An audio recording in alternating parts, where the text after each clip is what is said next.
Problems at a Chinese nuclear reactor. A record number of Chinese jets harass Taiwan.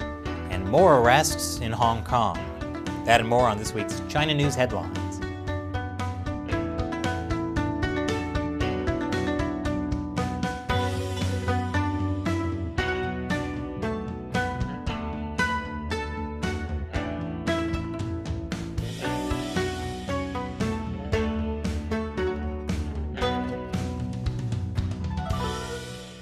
Welcome to China Uncensored. I'm Chris Chappell. Starting off our great week in China, there may have possibly been a leak at a nuclear power plant. French power group EDF said on Monday it had been informed of a build-up of inert gases at its plant in China and had called for a meeting with its Chinese partner.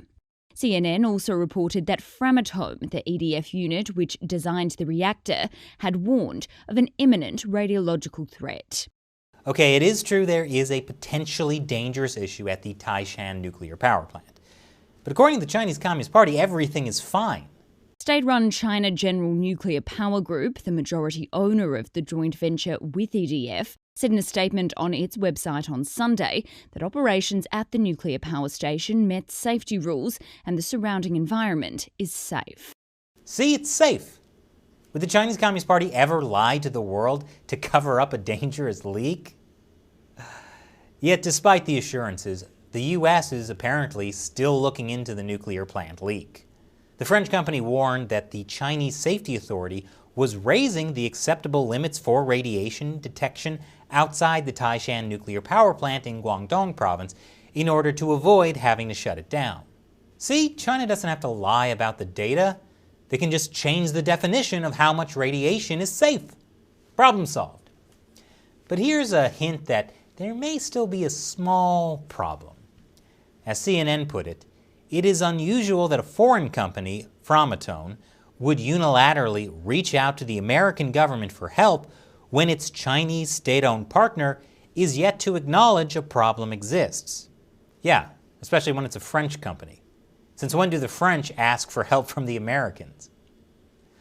Ultimately, the situation is pretty typical for joint ventures in China.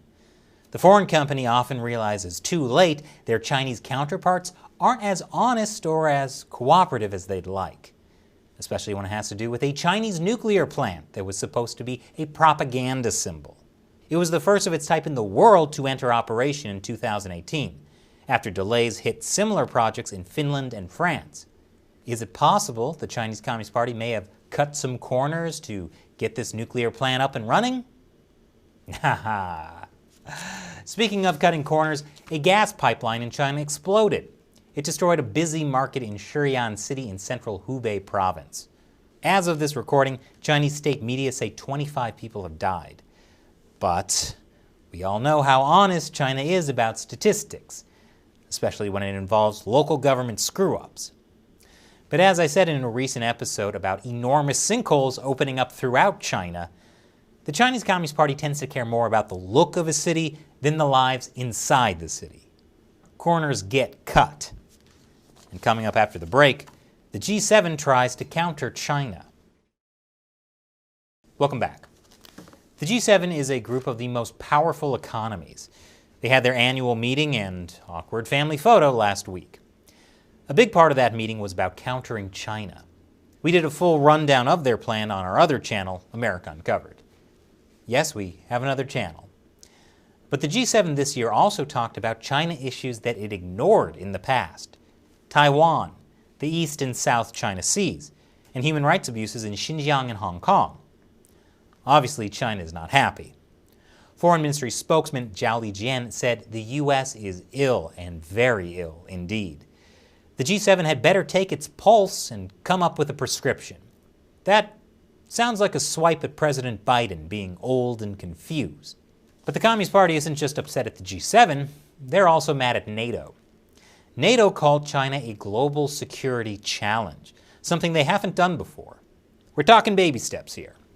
NATO only expressed concern about China's growing military. While NATO still considers Russia a threat, China merely presents challenges. But even that was enough to infuriate the Chinese regime, which responded that China is actually a force for peace, but will defend itself if threatened, which is like a burglar saying he's all about protecting private property, and if you try to take anything from his sack, he'll knife you. China once again proved how devoted it was to peace this week by sending a record 28 fighter jets toward Taiwan. That was in response to G7 leaders calling for a peaceful resolution to the Taiwan-China issue. The problem is, the Chinese Communist Party is never about peace. It's about leaving the world in pieces. Meanwhile, the U.S. sent the aircraft carrier Ronald Reagan to the South China Sea, along with 2 guided missile destroyers. The U.S. said it was part of routine freedom of navigation operations in international waters. Chinese state media called it Cold War baiting, unlike flying fighter jets towards a country you've threatened to invade. Last month, a botched marathon in China resulted in 21 deaths. An investigation was launched into why organizers ignored extreme weather warnings. And now, the Communist Party chief who was responsible has mysteriously died. Well, it wasn't that mysterious. He fell from a building. Don't worry, local police say it wasn't homicide, but they also aren't saying it was suicide. How many other options are there? Was he just walking on the roof of a building and slipped? Speaking of mysterious deaths, a top communist official at a university in Shanghai was stabbed to death. Yes, universities in China are all overseen by a party official. This one was stabbed to death by a fellow professor. But details are sparse because Communist Party-run media don't really like talking about Communist Party officials being murdered. Instead, they prefer to focus on how much the Chinese people love the Communist Party. After all, international polls have indicated over and again that Chinese people's approval ratings of the CPC and the government rank the highest worldwide. Wow, how do they manage? Well, the secret is, everything is for the people! And yes, state media wrote that in all caps. Speaking of communist-run newspapers, the New York Times. They conducted a rare interview with the Chinese scientist potentially involved in the coronavirus lab leak. The virologist is Dr. Shi Li. She's known as China's Batwoman for her research on bat coronaviruses, like the kind she was doing at the Wuhan Institute of Virology. That was getting U.S. government funding approved by Dr. Fauci to do research making coronaviruses more contagious and deadly. Did I mention the Wuhan Institute of Virology had known safety issues? Or that some scientists have been saying for over a year that there are signs the coronavirus was engineered? Anyway, as the New York Times says, the idea that the virus may have escaped from a lab had long been widely dismissed by scientists as implausible and shunned by others for its connections with former President Donald J. Trump. But now that Trump is impeached and out of office and banned from social media, can we please start investigating the truth of a deadly virus that was never actually connected to Trump in the first place? It turns out, still no. That's why the New York Times interviewed the virologist at the center of all this, to dismiss the idea once and for all. Dr. Shi has denied these accusations and now finds herself defending the reputation of her lab and, by extension, that of her country. You see, saying the coronavirus may have leaked from a lab is racist and xenophobic. The New York Times says Dr. Shi could barely contain her frustration. I don't know how the world has come to this, constantly pouring filth on an innocent scientist. I'm glad the New York Times is still doing the propaganda work of the Chinese Communist Party. But you know who isn't doing the CCP's work? Romania. They've just banned Chinese telecom Huawei from the country's 5G network. Every U.S. administration, from Obama to Trump to Biden, has warned about the risk of Huawei. The fact that these 3 guys agree on anything tells you something. And more countries have been joining the U.S. in banning Huawei from 5G networks. It's part of what the U.S. State Department calls the Clean Network. Just another Trump-era initiative the Biden administration is carrying on. And Hong Kong police have arrested more democracy activists. I'll tell you why after the break. Welcome back. Over in Hong Kong, people celebrated the 2-year anniversary of the 2019 anti-extradition protest. It launched months of protests against the Chinese Communist Party and its growing control of Hong Kong. And of course, ended with the Hong Kong National Security Law, which was pretty much everything they were protesting against.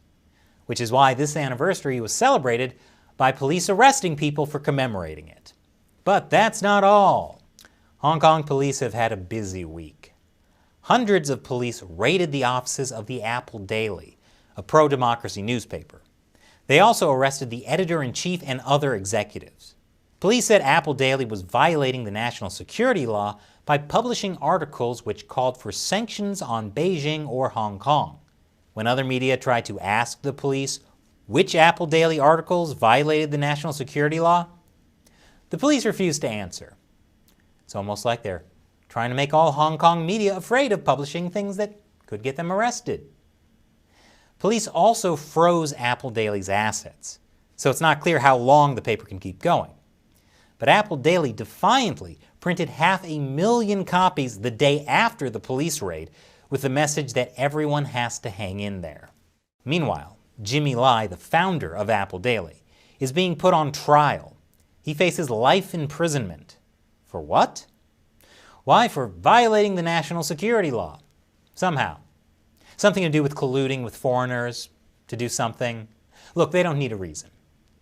On the bright side, the American anti-communist organization, the Victims of Communism Memorial Foundation, awarded Jimmy Lai a top honor for his lifelong commitment to democracy in Hong Kong. Hopefully he can accept the award in person one day. But if he ends up in prison for life, they also will present Jimmy with this very nice cake. Jimmy, we put a special ingredient in the cake. But I'm happy to say I won't need to bake a cake for Hong Kong activist Agnes Chow. She's been released from prison. She never should have been in prison in the first place. That's according to the Congressional Executive Commission on China, a bipartisan group of U.S. lawmakers. They tweeted, a more appropriate action to commemorate the second anniversary of the 2019 Hong Kong protests would have been to drop charges against those who participated in those protests and release all other political prisoners. Which sounds to me like these hostile foreign forces have been colluding with everyone in Hong Kong. China's going to have to lock up everybody now. I've got a lot of baking to do. But first, it's time for me to answer a question from a member of the China Uncensored 50 Cent Army, fans who support us and our efforts to expose the truth about the Chinese Communist Party by contributing through the crowdfunding website Patreon. Mika Ranta asks, that sinkhole looks like Photoshop or something. Mika is referring to this thumbnail image from our recent episode. China's massive sinkholes are swallowing cars and buses. A lot of people ask me that, actually. It does look Photoshop, doesn't it? After all, it's kind of hard to believe this is real. It's real. Sometimes things that happen in China are beyond belief. Thanks for your question and your support, Mika. And a big thank you to everyone who supports China Uncensored on Patreon. We could not do this show without you. So thank you for joining us in the fight to expose the Chinese Communist Party to the world. If you're interested in joining, head over to patreon.com/ChinaUncensored. You'll get a bunch of cool perks, including the chance to have me answer your question on the show. Once again, I'm Chris Chappell. See you next time.